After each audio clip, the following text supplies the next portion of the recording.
and welcome to Spend a Day with Temwa. Today on this episode, we are at Eris Properties, and when we talk about infrastructure, all the time we celebrate the finished product and not the people behind it. But today we've decided to visit Eris Properties under construction so that you guys can understand better behind their face.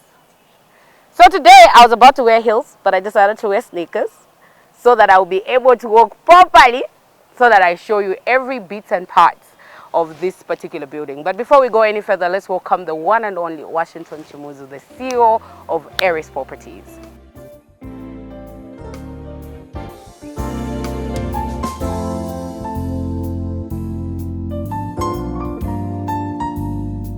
Pleasure to meet you again. Likewise, most welcome, Angel, to the Longer Rounds Hotel project. Happy to have you here today. I'm so grateful that I'm here. Yep. Please run us through. So, welcome to this site. It's a Thank you construction so much. site, so first things first, safety first. So let me ask Trintas to bring over your hard hat and your vest. So, and then we'll be walking into the building. Oh, I like this. Hi. How are you? Good, how are you? I'm good, thank you. Thank you so much. How do you wear this? Is this the right way? Does that fit my head right? Perfect. Okay. Okay. So that just in case something falls on me? As a construction site, safety first. So we're gonna make sure that everyone is safe. And in terms of safety, so she handles safety on site. Oh, okay. And she'll be able to just briefly explain what's going on today. Okay. Okay, so now you found us during lunch hour, so it's pretty empty. Quiet, at the moment. Yeah, but basically, as you walk through the site, you just need to watch your step. That's the reason why I took off my heels. Yes. Yeah, so watch your step as you're going, especially up the stairs. Do not go close to the edges. Okay. Otherwise, it's a safe site at the moment. We have all the access routes on site. Yeah, so we stick together as a team as we're working on site. All right. So I think we're ready. We can proceed. All right. Thank you. So here's the main entrance, the porte cochere, where vehicles will come. People will come down from their vehicles and then walk into the building. We have the main entrance here to the hotel. So drop-off point where people can come, drop off, and then they go in. You've got steps, and you also have access for those with physical impairment, disability, the ramp on the side there. Really? And as you can see, there's a fountain feature. That's our first fountain feature. Is this where the people with disability will come so through? ramp access is here, but anyone else can also use that as an access point. Walking through the main entrance to here, this is our main entrance lobby, and again another chandelier, first of its kind. Before my helmet falls off again. This is beautiful. Absolutely, absolutely. And you got the staircase going up to the fine dining and private dining areas, and the reception area is going to be here. That's and then you've got different. I don't offices. think a lot of hotels have the one you walk up. This is the first of its kind in the country. Makes sense. This kind of entrance, this kind of lobby, this kind of design is first of its kind in the country. So you have your reception there, right there, waiting area. So all this going to be waiting area. Guests can be seated out here. It's like a big lounge. The general manager's office is to our left, and then behind that there's offices. The marketing team is going to be seated over there, and then behind that we have the conference section and a courtyard with another pond. Really? And that's our second pond for the day. Our third pond is to the other side, where courtyard we will be headed to. And so here's where we have, again, access to the all-day dining room. There's private dining as well on the ground floor, restrooms on the ground floor for guests, and then this courtyard with this feature as well, water feature out here. So you see a lot of indoor and outdoor spaces. Features. Absolutely, absolutely. A lot of water features at this point. Yep. Wow. Yep. So from here we can go upstairs. We have to go this side. So we'll go back into the lobby and then we'll go up the steps. Okay. And you can imagine what this is going to look like when it's finished. If there's events, if there's banquets and the like. After you. This is quite interesting. I think I haven't done my exercise for this. So from the lobby area, we come upstairs, and up here we have the fine dining, 2 private dining areas, a secondary kitchen. So you can imagine if you have a small group setting, Yeah. right? This is the kind of room that you'd want to bring them to for a meeting, a private, event, dinner, breakfast or lunch. You can get to and see. you Beautiful. get to see glimpses of the hotel. With the Right. kitchen to my left, then restrooms over here, and then the second private dining room, slightly bigger. So for a slightly bigger group, but again, great views to the outside, spacious enough. What's happening with the cardboards? So they're doing the cabinetry in here, and there's quite a bit of work that's going into this. Very precision, very precise or precision work that is happening in here. So Right. there's a team of just doing the carpentry work on that, and they're working in different rooms. Right. So they use it as a workshop and then transfer stuff in the other room, or do stuff for this room in here. So quite a bit of work going on. You can see some of the equipment that they're using just to show the kind of quality workmanship that you'd Right. expect in here. That's beautiful. So this is the fine dining area. Right. It's accessed by steps on the outside, and then the glass elevator that we're seeing right here. We just walked past that. Only one of its kind. So I we're can proud see to have that. The room has got views to the golf course, so you can see from hole number 1 all the way through on the fairways. You've got views to the hotel rooms, views to the pond Does this area. mean there's going to be a balcony as well where people can just sit out? There is a balcony, and the doors can open out completely, so you can have your meal inside here or on the balcony out there. Wow. And above your head, mind your hat, is this feature, part of the decor. So we've talked about the decor, Right. a lot of, And I can see the palm trees. you see the palm trees outside, and that's the inspiration for this. And a lot of so artwork has pretty. been inspired by places, by nature from across Malawi. So the architectural team went around, did their research, made consultations, and got a lot of the inspiration from this. So the palm leaf that you see here is actually, it's got lights. It's going to have lights in there, and the seating is going to come around here. So this is fine dining coming to Longwe once Wow. that door is open. How long is it going to take before we open? Because we want to come and launch this launcher. Very soon. As you can see, work is at a very advanced stage. Right. So it's just a matter of time as we're working at 90% complete right now, and So the look pushing of towards things. the finish line.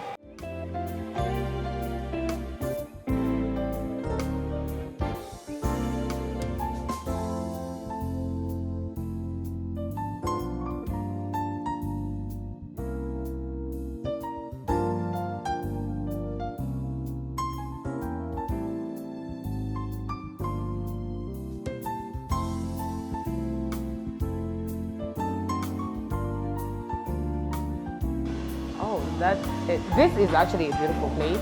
I'm sure we're looking forward to come and tour when it's completely done. Sure. So Trintas will be going back. Thank you so much, Trinity. But thanks so much for We'll be sharing us. having you in a bit. You'll be back on the show, Okay. but we'll continue. Okay. So out here, you saw this place from the inside. Now Yeah. you see it from the outside. This is a water feature. Again, probably first of its kind. Island. At first, I was thinking it's a kid's swimming pool. Oh no. For a second, No, no. it looks like a kid's swimming No, pool. it's an island with bamboo decking around. Oh, Plastic okay. tiles, obviously, but the bamboo is a special type of material, long-lasting, very durable, performs very well under these conditions. And then it's a water feature with the fountain that's on just behind you, my right. Okay. That water goes underneath the walkway, comes through, and just circulates. So you can imagine. So you're gonna have like some lights also as well coming through. Yep, there's lights that have been installed across. So a place where people can come, hang out, relax, enjoy the weather, read a book, get photos for an event. Quite a lot of things that can happen around here. Okay, quick one, straight into the questions. Infrastructure. One of the things I've noticed about infrastructure is that the people behind it, most of the times are not seen. You know, people celebrate the entire building when it's done, and you don't get to hear, oh, Eris Properties was just here, oh, in the Rios Hotel, oh, in the Jagudo Hotel, but who made the infrastructure themselves. So what ideas comes to mind when you look at your architects, when you look at your engineers, like what they've put out from a paper to where it is now? What comes to mind? I think what comes to mind is two, if not three things. Number one, vision. This hotel, what you see here, is the result of a vision. A paper writing. Someone had a Drawing. vision. Vision was translated into the plans, the designs, basically everything that you see around here. Right. Number two is collaboration. So this hotel, when you go into the finer details of it, there's quite a number of entities that are involved in it. Right. Blanta Hotels is one of them. Eris Properties is the development manager. But you also have other investors that have come into the Right. special purpose vehicle called Oasis that essentially is developing this together with the other investors. Right. The third thing that also comes in is leadership. It has taken a lot of leadership at different levels Right. of the project, of the organizations, and within the teams to get everything together and working together, gelling together to come up with what we are seeing today. And infrastructure is something that anywhere in the country, the first thing you take a look at, if you go to Zambia, the first thing you're going to see is infrastructure. It adds to the beauty of the country. It adds to the economy, employment for the people. As we're speaking right now, we're looking at over 50 plus or 500 people working on this project right now, if I'm not wrong with my numbers. So you have a number of people that are already on site who are employed for this project, and after this project is done, you have new people that are going to be employed to continue this project, and even years to come, there'll be people coming in for employment. How then does that make you feel as project lead? So it's quite fulfilling, it's quite humbling, it's quite exciting. There's, I think, mixed feelings about that. We currently have about 550 people drawn my from goodness, are different you serious? trades working at the site at the moment. When the hotel is finished, over 150 people will be employed directly. And this is direct, people who are employed directly right now in the construction project, not counting those who are employed indirectly. Okay. So we have 500 plus people. you know, Crazy. it very, very easily, this project is supporting probably 2,000 jobs, 3,000 jobs as it is right now. Right. When it goes into operation mode in a few weeks or months' time, over 150 people employed here full time. Waiters, chefs, managers, marketers, you name it, and being part of the golf course, which is a different entity, but obviously there's a lot of crossbreeding and collaboration that will be happening in that space. So again, over 150 people directly employed. If you add the supply chain for whether it's food and everything else that will be happening around here, the number increases threefold, fivefold, tenfold very, very easily. Yeah, so it's quite a bit, and it feels really humbling to me. And just adding to, I think this adds to Malawi economy because you have tourists that are going to be coming in, and this is a place they want to be at. In terms of touring, they're going to obviously come here and get to see this place because it's the first thing you see if you're coming from Blantyre. This is the center point because it's in town. So run me through how that's going to work, because I know that it adds to our economy. It helps our forex because already we have forex issues, but this ends up solving that because you have different people coming in from different diasporas. Yeah. So and you're very right. So a lot of tourists will be coming in from within Malawi, whether they're coming for a business meeting, they're coming for a leisure weekend, they're coming to play golf, they're coming to see family, friends, you name it. And obviously you're going to have a lot of foreign guests coming in as well. Marriott as the manager, the brand under which this hotel is going to be run. Marriott has a vast network of hotels across the world. So anyone who is a member of Marriott coming into Malawi, they'll have the confidence that, in Malawi, there's the Marriott that we can be able to enjoy here in Lilongwe, besides that one that's in Blantyre.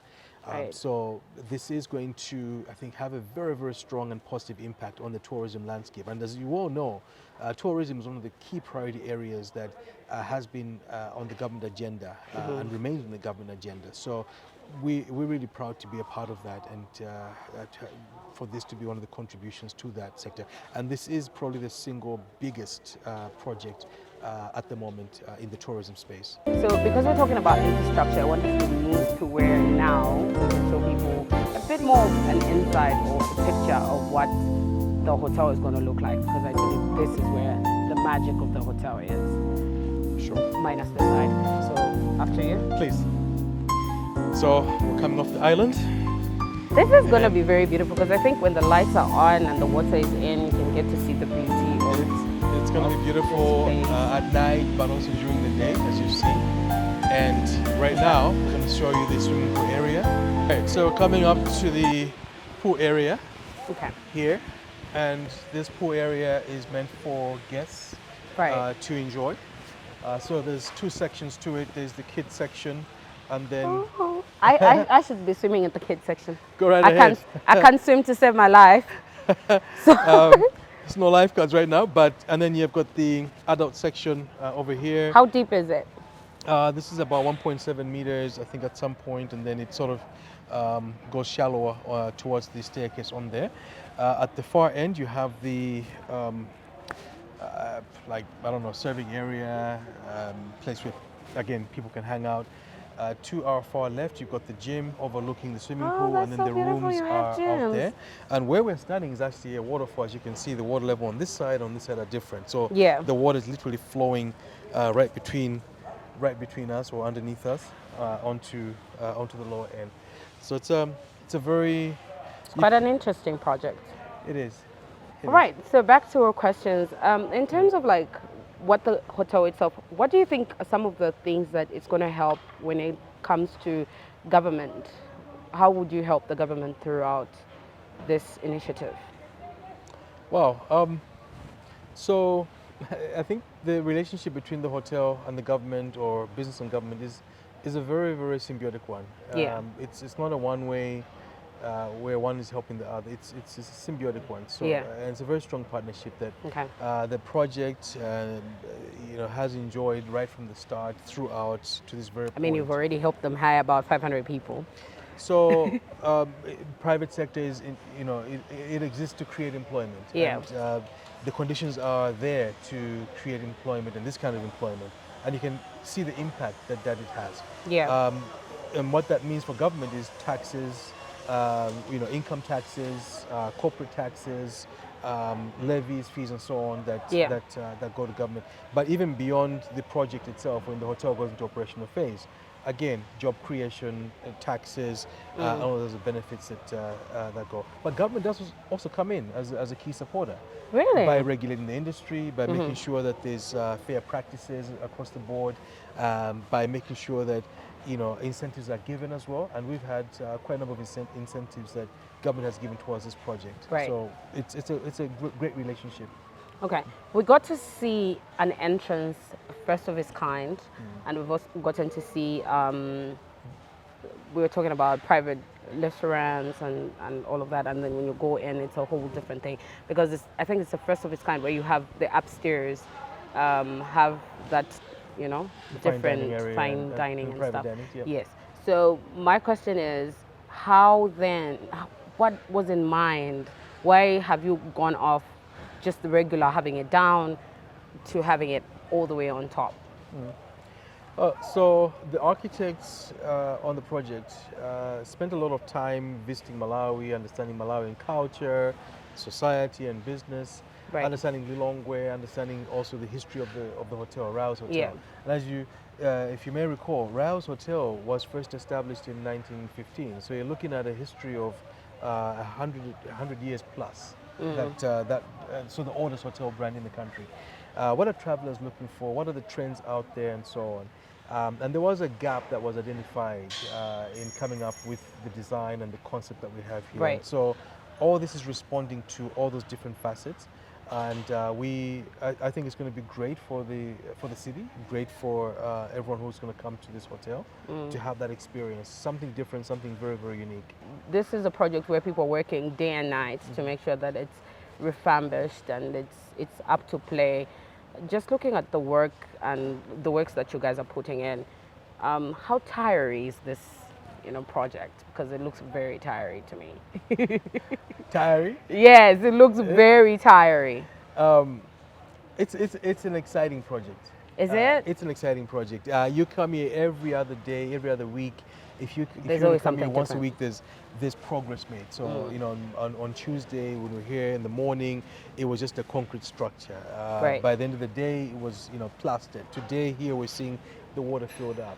You come next week, there's something. So there's a lot of progress that's happening steadily and consistently throughout. So I look at it as an exciting one because you can actually see all the plans from paper coming to life through the structures that are being built here. Right. That's so beautiful. And from the 500 people that you're working with, could you be able to identify everybody on the project? I would be amazed. I wish. I would be amazed if I- you said yes. I wish it's and there's 550 people. It's different teams. So there's the main contractor, so Nicholas, and you've got Right. about 15 subcontractors. You got different people coming in at different times. So it's Do not we have the contractor on site? the main contractor is on site. We are full-time. willing to have him come in as well so that we could, hear from his side. Absolutely. And so there are some people who are constant, have been constant throughout the course of the Right. project, but then there are others who have come for specific tasks and then gone off, then others come in for other tasks and then gone Okay. off. Yeah. Oh, So okay. so as you can see, there's different trades and skills that have been needed on this project. And that's why you've got different. That's and- why we can't remember everybody on the project. I But you're meant wish. to. I wish. There are some that I remember. Yeah. Okay. Yeah. Like how many? 100, 200? Let's discuss the numbers. Let's discuss the numbers somewhere else. Yeah. Okay, quite interesting, quite Yeah. interesting. Yeah. Something I've seen very unique is this particular structure, right? The rooms. Yes, especially this particular structure. Okay. What you get to see is, if you've been to the UK before, Yeah. you can see that the balcony, right, Yep. are similar to the ones that the UK has. Yep. When you look at the apartments and everything. Does this mean that the architect was flown out for a little bit to just go have this, education from outside? So the architects, Bogartman from South Africa, Right. one of the biggest firms in South Africa, have done a lot of work, hotels, commercial developments, and so on. So again, it's as a result of understanding the market, understanding Malawi as a market, understanding design, understanding what are travelers looking for, what kind of experience will they enjoy when they come here, because that's what people will get when they come here, the experience of staying in a hotel like this, with facilities like this, Right. and just having a full experience that goes beyond the food. So it goes into the rooms, it goes into the outdoor spaces, the indoor spaces. There's a lot of thought that went into that. Right. Yeah. We got to see one of the rooms yesterday, and the work there just tells you it's going to be a banger, which you'll probably show us in a bit. Yeah. It's showing us it's going to be a banger. We got to see that there's a different design and a different feel from even the main rails in Blantyre, that this rails has a different touch. So can you please tell me like a little bit of difference with the difference between this rails and that rails? So, every hotel is unique. Let me start from there. Yeah. Rouse Blantyre, great location, excellent, a lot of history, and unique in its own right. And so Right. too is this one. This one, again, it's the first of its kind on an 18-hole golf course in the country. So it's the only Right. hotel on an 18-hole golf course in the country. There's different tiers of the rooms. So you've got the suites, then you've got the standard or executive rooms. You also have rooms that are meant to cater for people with physical disabilities, so that they Oh, I too saw that can have yesterday. the full I saw that experience of coming yesterday. here and having the same great experience like anyone else. So the rooms are designed for people to just have time to rest, to relax, to enjoy, but also to spend time outdoors, because we do have great weather in Malawi, as you can see. Okay, something else I'll ask you is, we know there's Nico groups and Nico this, Nico that, Nico this, and then Eris Properties happens to be also under Nico. Not very loud. Really? Not very loud, Uh-huh. because I feel like a bit subtle but very aggressive. So my question is, as Eris Properties, this is obviously another land bank that you've done, because you've done a lot of work. How do you feel knowing this is our baby and we're going to hand it over, but it's still our baby. Because at the end of this project, like I said in the beginning, you get to see that infrastructures, most of the times when it's done and it's handed over, people are just going to be like, Kurayos, you get what I mean? And then Eris is, it's a few that are going to know that it's part of Eris Properties. But the question is, how does that now make you feel? It's like, do you feel, oh, I've given everything I could give, and now here is the project, you guys can take it over? Or you feel like, oh, my baby, you should know that we did that. So Eris comprises of Eris Property Group in South Africa. That's, Right. That owns Eris Property Malawi alongside the Nico Group. And so Eris Property Group in South Africa has undertaken so many projects in South Africa, in Kenya, in Mauritius, Ghana, across the region, I'd say, including South Africa itself. And for Malawi, this does represent probably our single biggest project in Malawi. And so for Eris Properties Malawi, again, it's a great project and a great testament of, talked about collaboration, the power of collaboration, the power of vision, the power of leadership. I think speaks to that, and it's evident in what we see today. So projects, they have a start point and they have an end point. And so the nature of projects is that you're always getting ready to, once you start, you're getting ready to finish and hand over and move on, so that the value You have created, to move on, but you're like, my baby.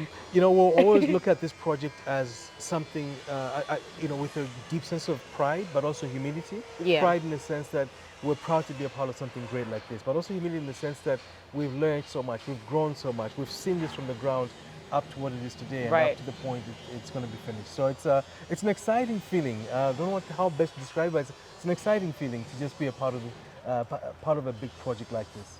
Right, at this point, I think we're going to see one of the rooms, and then Sure. we can have our last two questions, Okay. and then we can see.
Hotel is pretty done, apart from just being finished and just a few touch-ups. When are we looking to launch the hotel? So we are currently at 90% completion and looking to launch before the end of the year, all things equal. Okay. The team is working hard, as you can see, around the clock. We have to contend with the availability of forex. That's probably Right. one of the biggest issues that we've had to deal with or contend with. Yeah. But the work has not stopped. It's continuing, and what's remaining really is to finish it up. Okay. From your vision, what are you looking to see or achieve at the end of everything else? Oh wow, that's an interesting question. The group, the investors want to see a product that everyone can be proud of, that everyone can enjoy, Right. but also one that can give returns to the investors who have put the resources to build this hotel. If we can achieve that, I think we can be able to say we have been successful. Beautiful. Okay. Before you go, please, what do you want to tell somebody who wants to be an architect in the future and wants to build, a hotel of this nature? Well, I can speak to project management, but yes, we have had architects on this project.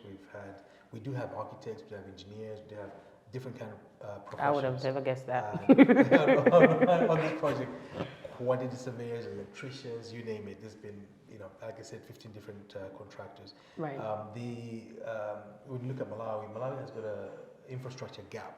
Now, what that means essentially is that there's a shortage of infrastructure, so housing, power systems, electricals, as an agriculture country, irrigation systems and everything that goes with that, manufacturing and everything that goes with that. So, and all of these, for all of this to work, you need skills. You need people who are highly trained, who are highly skilled. We even have safety experts on the site, for example. One of them is with us. So there are a lot of opportunities in all these spaces and spheres. And I'd like to encourage a lot of young people, but even the seasoned professionals, to really look at the opportunities that are in these spaces, right? And just bring their best foot forward and take part in projects like this and over whatever scale. There's a lot of opportunities for that. Beautiful. Okay, as earlier we were talking to our safety manager, so I want to hear more about safety and some of the measures they're using to make sure that everybody is safe, especially that people are climbing all the way up. So this is the safety manager. Let's hear from our safety manager. Please introduce yourself. All right, thank you so much. What is your name? Let's start from there. My name is Trinta Stipeta, and as she has already said, I'm the safety manager. So as a site, we're very committed to the safety of our workers on site. Right. From the onset of the project. Yeah, so we ensure that our workers have received the necessary training to do their job. Yes, the training first, and then they have the right PPE, the personal protective equipment, and also as they're working there and as they're on site, they are following safety procedures that we put in place. Okay. Yes, and as a safety office, we conduct daily inspections on site. We conduct risk assessments, generally in toolbox talks, to kind of address the hazards that on site. Okay. And pretty much before the accident happens.